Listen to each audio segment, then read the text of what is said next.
Since the Texans have granted J.J. Watt's request to be released and he is free to sign with any team at any time, he should have a lot of options, including in the AFC South.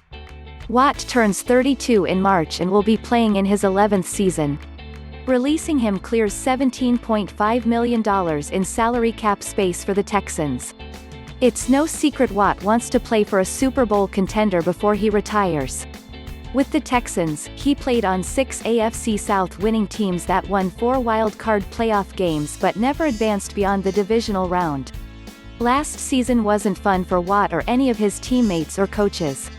The Texans plunged from a 10-6 division winner that won a wild-card game in 2019 to a 4-12 disaster that's become a team in constant controversy, beginning with Deshaun Watson's trade demand. Under new general manager Nick Caserio and coach David Culley, the Texans won't be a Super Bowl contender, of course. They're more likely to compete for the first pick in the 2022 draft than a playoff berth. Watt didn't want to spend the last few years of his career in a rebuilding mode. When analyzing NFL teams and where Watt could end up, a lot of teams seem like good possibilities. Keep in mind that issues like a team's scheme, coaches, needs on defense and the salary cap should be taken into consideration. I don't believe money will rule Watt's decision. He made more than $100 million with the Texans, and he's cashed in on endorsements, too. Money always is important to any player, but I don't expect to see Watt sign with a bad team just because it's got enough cap room to offer him a monster contract. We know Watt would like football to be fun again. Where could he have more fun than Pittsburgh, where his younger brothers, TJ and Derek, play for the Steelers? Coach Mike Tomlin already has an outstanding defense. He's not looking for a starter up front, and the Steelers have a huge salary cap problem. Still, where there's a will, there can be a way.